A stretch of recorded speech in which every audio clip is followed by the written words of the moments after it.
Hello बच्चों, you are welcome in future study point. और आज अब पढ़ने जा रहे हैं पे सेक्शन बी क्लास 10 साइंस का क्वेश्चन पेपर है, प्री बोर्ड एग्जाम जो अभी 2024 में हुआ है। तो बच्चों इसमें सेक्शन बी में क्वेश्चन नंबर 21 से क्वेश्चन नंबर 26 तक है। सेक्शन ए का हम पहले सॉल्यूशन करा चुके हैं, जो डिस्क्रिप्शन बॉक्स में लिंक दे रखा है, आप वहाँ से स्टडी कर सकते हैं उसकी। क्वेश्चन नंबर 21 है, a student notices that some butter left out at room temperature develops an unpleasant odor over time. Explain the cause of this phenomenon. तो बच्चों ये फेनोमेना क्या है? ये होता है रेंसिडिटी, जिसमें कोई फूड आइटम्स होता है, जिसमें फैट होता है, ऑयल होता है, वो क्या होता है, उसमें केमिकल रिएक्शन होती है ऑक्सीजन की प्रेजेंस में, और उसमें कुछ फॉल स्मेलिंग गैसेज बनती हैं, जिसकी वजह से उसमें स्मेल आने लगती है, या फिर उसमें बैक्टीरिया पड़ सकते हैं, और बैक्टीरिया क्या करेंगे, फूड को ब्रेक डाउन करेंगे। अल्टीमेटली इसमें भी रिएक्शन होती है और फॉल स्मेलिंग गैसेज निकलती हैं। तो जो है आपने इसका आंसर लिखना है, butter develops an unpleasant odour over time at room temperature due to rancidity, a process in which fats and oils undergo chemical changes. This can happen because of, एक तो oxidation, the exposure of butter to oxygen in the air causes the fat to break down, producing unpleasant smelling compounds. दूसरा चीज़ क्या हो सकता है, hydrolysis, moisture in butter can lead to the breakdown of fats in presence of water into free fatty acids which have strong unpleasant odors. तो hydrolysis का मतलब होता है वाटर मॉलिक्यूल्स क्या हो जाता है, ब्रेक डाउन हो जाता है इसका, और जो बीच में जो प्रोडक्ट्स होते हैं उसके साथ हाइड्रोजन अटैच हो जाता है।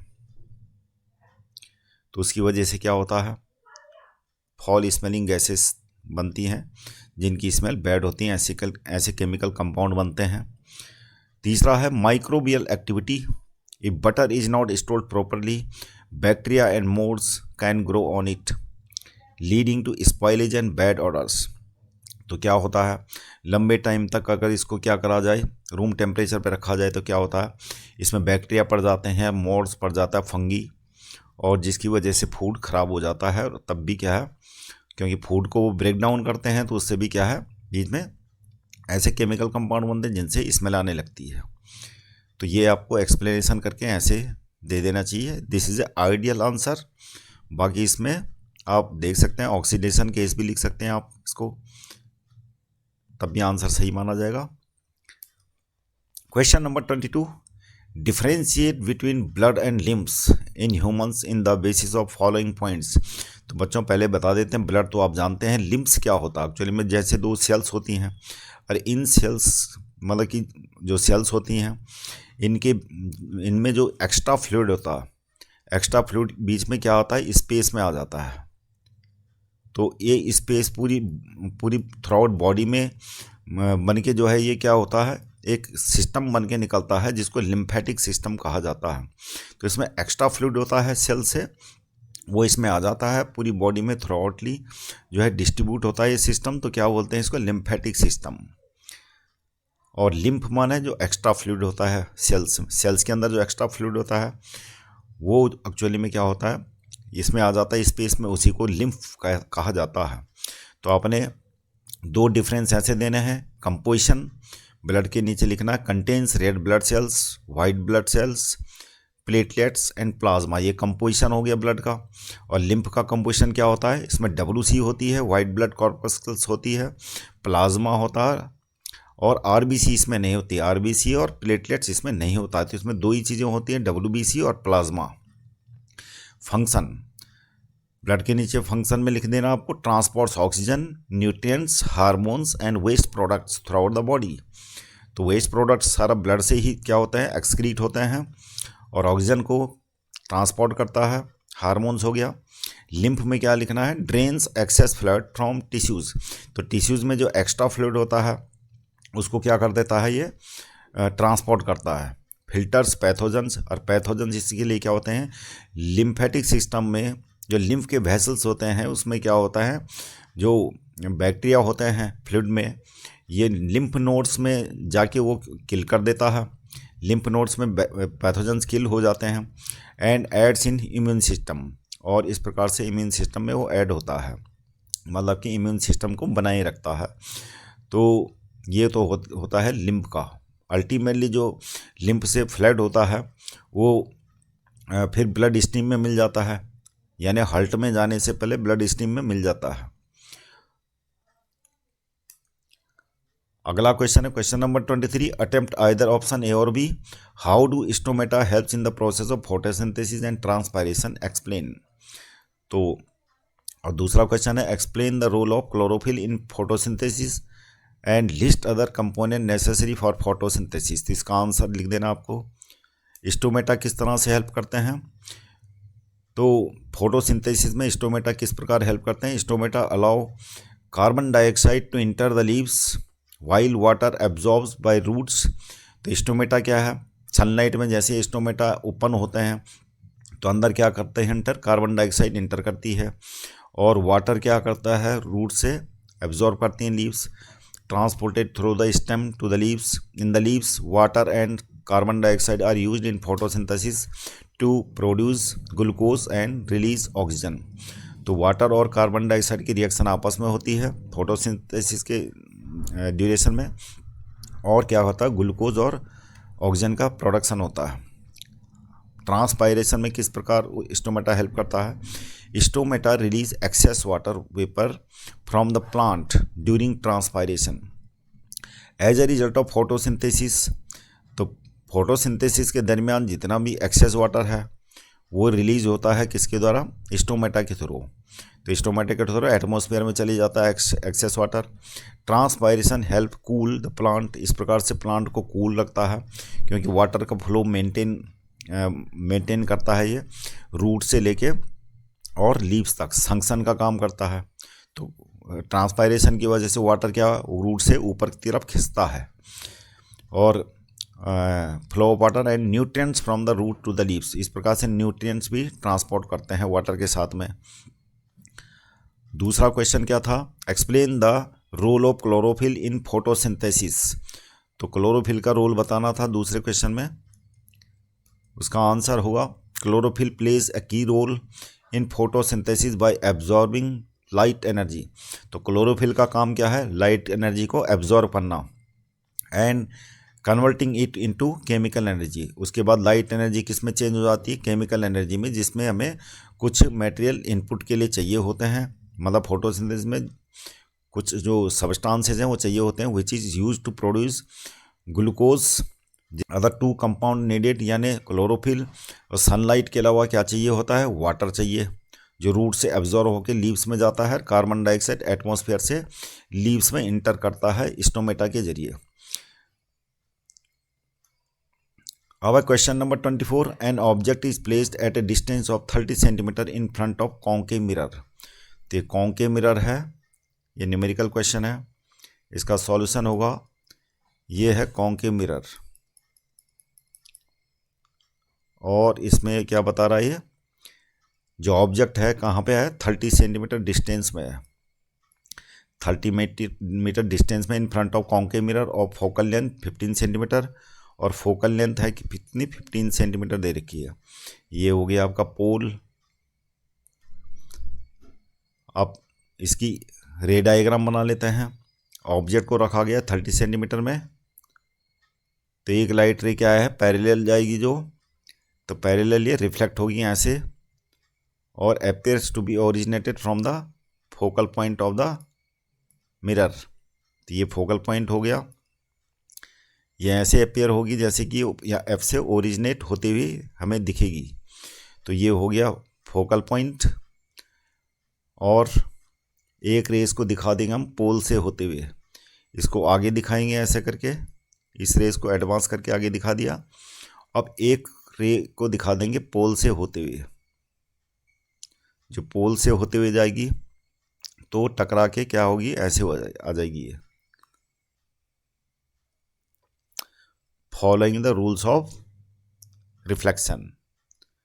तो ये आगे एडवांस करके दिखा देते हैं इसको।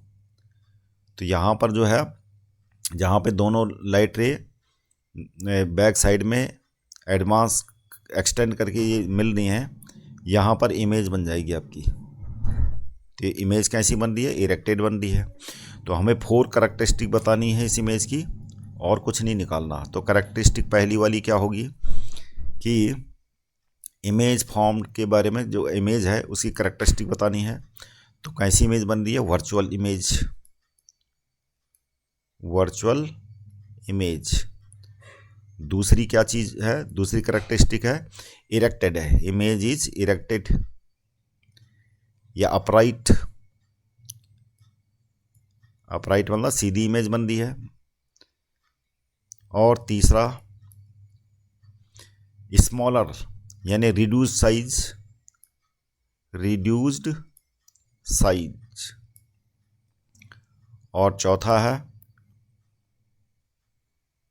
कि back side of the mirror, image is at back side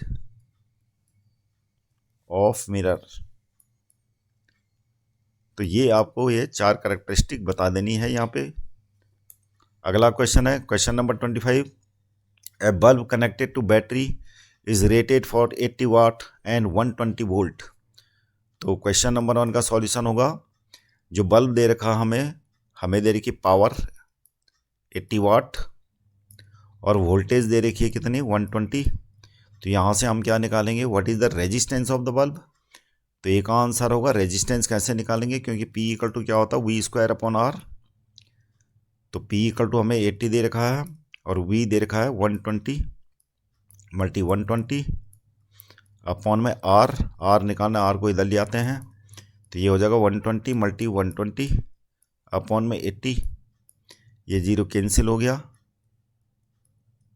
और ये कट गया इससे 60 टाइम्स। तो इस प्रकार से 180 ओम हमारा ये रेजिस्टेंस आ गया, ए का आंसर। अब बी का आंसर क्या होगा, how much current does the bulb draw when it is connected to battery. अब हमें करंट निकालना है, करंट हम ओम्स लॉ से निकालेंगे, V इक्वल टू IR। तो वोल्टेज तो हमें दे रखा 120 और R हम निकाल चुके हैं 180। तो I इक्वल टू कितना हो जाएगा, 120 अपॉन 18 180।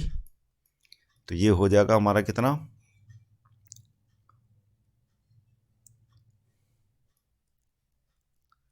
2/3, यानी 3 से अगर 2 को डिवाइड करेंगे तो कितना आ गया, 0.66 एम्पियर। तो ये हमारा करंट भी आ गया, यही निकालना था। तो बी का आंसर आ गया। अब second part, a wire of resistance R carries a current I। तो कोई वायर है जिसका रेजिस्टेंस R दे रखा है, करंट कितना है, I है। तो ए का आंसर क्या होगा, write the formula to calculate the heat produced in the wire after a time T। तो टाइम R हमारा रेजिस्टेंस हो गया, T टाइम हो गया और करंट है I। तो हीट प्रोड्यूस्ड क्या होगी, जूल्स लॉ के according H equal to I²RT, ये जूल्स हीट इक्वेशन है। तो ये तो हो गया H इक्वल टू I²RT। तो ये एक आंसर हो गया। बी क्या है, what effect would doubling the current have on the heat produced. अगर करंट को डबल कर दिया जाए तो हीट प्रोड्यूस्ड कितनी होगी। तो मान लिया हीट प्रोड्यूस्ड H' लिख ली, अब करंट को डबल कर देते हैं 2I और R वही रहेगा, T वही है टाइम। तो यहाँ पर ये जाएगा 4I²RT। इसका मतलब क्या है, हीट कितनी है, यानी अगर इसको इक्वेशन 1 माने, इसको इक्वेशन 2, तो हीट कितनी हो रही है, हीट बढ़ रही है 4 टाइम्स। चाहो तो आप इसको ऐसे मैथमेटिकल कैलकुलेट कर सकते हैं। तो I²RT अपॉन में 4I²RT। तो ये क्या हो जाएगा, कैंसिल हो जाएगा, I²RT 1/4, 4 को इधर लिया है, 4H इक्वल टू क्या हो जाएगा, ये H। तो H इक्वल टू H' कितना हो गया, 4H, यानी हीट पहले से 4 टाइम्स बढ़ जाएगी। यानी लिखोगे हीट विल प्रोड्यूस 4 टाइम्स। तो यही हमारा आंसर हो गया। अगला क्वेश्चन है question number 26। In an ecosystem the removal of herbivores is noted, how would this effect the producers in the ecosystem. अगर हर्बीवोर सारे किसी इकोसिस्टम में ख़त्म हो जाएं तो ये प्रोड्यूसर को किस प्रकार से इफेक्ट करेगा। तो इसका आंसर होगा if herbivores are removed from an ecosystem it could lead to overgrowth of producer population. तो क्या होंगे, प्लांट्स और एल्गी बहुत ज़्यादा बढ़ जाएंगे क्योंकि उनको खाने वाला ही नहीं रहा। Without herbivores to consume them producers would grow. तो प्रोड्यूसर ग्रो होते रहेंगे, यानी प्लांट्स और एल्गी की ग्रोथ बहुत ज़्यादा हो जाएगी uncontrollably. Potentially depleting resources like water. उससे क्या हो जाएगा, वाटर, उस इकोसिस्टम में वाटर की प्रॉब्लम आ जाएगी और न्यूट्रिएंट्स की आ जाएगी क्योंकि सारा का सारा तो प्लांट ही ले लेंगे। And disrupting the balance of ecosystem. इस प्रकार जो है इकोसिस्टम क्या होगा, डिसबैलेंस हो जाएगा। दूसरा पार्ट है what potential impact could this save on secondary consumer. तो सेकेंडरी कंज्यूमर पे क्या फ़र्क पड़ेगा।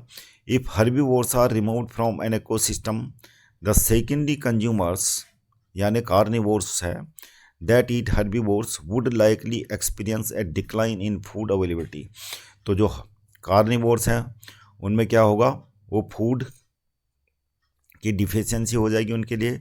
Since herbivores would no longer be present to serve as prey secondary consumers might struggle to find enough food. इस प्रकार secondary consumer सफ़र करने लगेंगे lack of food की वजह से, leading to a decrease in their population. और इस प्रकार से उनकी पॉपुलेशन बहुत कम हो जाएगी। और उसके बाद क्या होगा, forcing them to adapt by shifting their diet. उनको अपनी डाइट को शिफ्ट करना पड़ेगा जिसमें उसको कुछ सर्वाइव कर पाएंगे और कुछ नहीं कर पाएंगे। Potentially impacting the entire food web. और इस प्रकार से पूरी फूड वेव क्या हो जाएगी, डिस्टर्ब हो जाएगी। तो बच्चों ये अगला जो है सेक्शन सी, डी और ई को देखने के लिए चैनल को सब्सक्राइब कीजिएगा और इसको लाइक कीजिएगा। Thank you very much for seeing this video.